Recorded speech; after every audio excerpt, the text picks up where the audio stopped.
चलिए आज बात करते हैं एक बहुत ही शानदार मौके के बारे में, अजीम प्रेमजी स्कॉलरशिप। ये स्कॉलरशिप कई होनहार स्टूडेंट्स के लिए अच्छी पढ़ाई के दरवाजे खोल सकती है। तो आइए देखते हैं कि ये कैसे काम करती है और इसके लिए क्या-क्या करना होगा। सोचिए, कॉलेज में एडमिशन तो मिल गया, जो कि एक बहुत बड़ी बात है, लेकिन फिर शुरू होती है असली चिंता, फीस और दूसरे खर्चे, है ना? ये एक ऐसी मुश्किल है जिससे कई स्टूडेंट्स और उनके परिवार को गुजरना पड़ता है। तो इसी मुश्किल का हल लेकर आती है अजीम प्रेमजी स्कॉलरशिप। ये एक उम्मीद की किरण जैसी है। तो चलिए इसके बारे में सब कुछ जानते हैं और समझते हैं कि ये कैसे एक बड़ा सहारा बन सकती है। तो सबसे पहला और कह सकते हैं सबसे जरूरी सवाल कि अगर सिलेक्शन हो गया तो मिलेगा क्या? चलिए देखते हैं। पूरे 30,000 रुपए, और ये एक बहुत बड़ी रकम है कि नहीं? मतलब ट्यूशन फीस हो, किताबें हों या फिर रहने का खर्चा, इसमें बहुत बड़ी मदद मिल सकती है, जिससे पढ़ाई पर ध्यान लगाना आसान हो जाता है। और सबसे कमाल की बात पता है क्या है? ये कोई वन टाइम हेल्प नहीं है। ये पैसे आपको हर साल मिलेंगे, जब तक आपका कोर्स पूरा नहीं हो जाता। मतलब पढ़ाई के दौरान एक बहुत बड़ी फाइनेंशियल रिलीफ। तो अब ये भी तो जानना जरूरी है कि इस शानदार मौके के लिए कौन कौन अप्लाई कर सकता है। चलिए जरा इसकी शर्तों पर एक नजर डालते हैं। तो देखिए, कुछ मेन कंडीशंस हैं। पहली तो ये कि 10वीं और 12वीं दोनों सरकारी स्कूल से होनी चाहिए।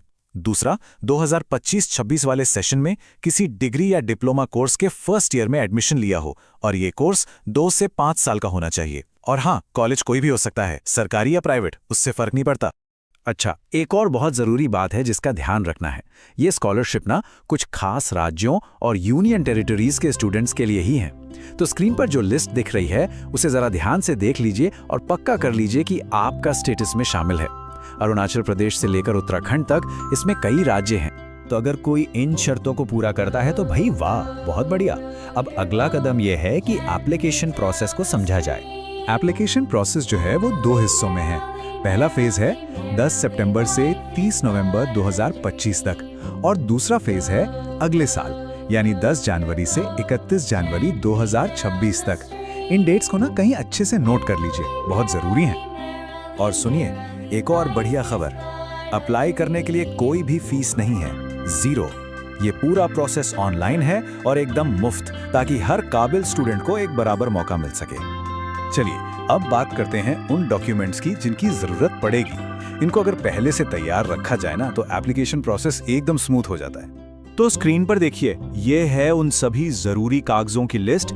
इसमें एक रीसेंट पासपोर्ट साइज फोटो, आपके सिग्नेचर्स, आधार कार्ड, बैंक की डिटेल्स जैसे पासबुक या स्टेटमेंट, 10वीं और 12वीं की मार्कशीट, और हाँ, कॉलेज में एडमिशन का प्रूफ जैसे बोनाफाइड सर्टिफिकेट या फीस की रसीद। इन सबको पहले से रेडी रखने से बहुत आसानी होगी। हाँ, और जब आप डॉक्यूमेंट्स अपलोड करेंगे तो कुछ टेक्निकल बातों का जरूर ध्यान रखिएगा, जैसे फाइल का फॉर्मेट जेपीजी, पीएनजी या पीडीएफ होना चाहिए। साइज 30 केबी से 500 केबी के बीच ही हो, और स्कैन एकदम साफ सुथरा, रंगीन और पढ़ने लायक होना चाहिए। बस इन छोटी छोटी बातों का ध्यान रखने से एप्लीकेशन में कोई गड़बड़ नहीं होगी। तो ठीक है, अब सारी जानकारी हमारे पास है। सवाल ये उठता है कि अगला कदम क्या लेना है। ये तो बहुत ही आसान है। स्क्रीन पे जो क्यूआर कोड दिख रहा है, बस उसे अपने फोन से स्कैन कीजिए और एप्लीकेशन प्रोसेस शुरू हो जाएगा। ये आपको सीधा एप्लीकेशन पोर्टल पर ले जाएगा। ये जानकारी बहुत काम की है ना? अब जरा सोचिए, ये मौका किसके काम आ सकता है? कोई दोस्त, कोई रिश्तेदार, कोई पड़ोसी। इस जानकारी को उन तक जरूर पहुंचाइए। क्या पता आपकी एक छोटी सी मदद से किसी का पूरा भविष्य बदल जाए।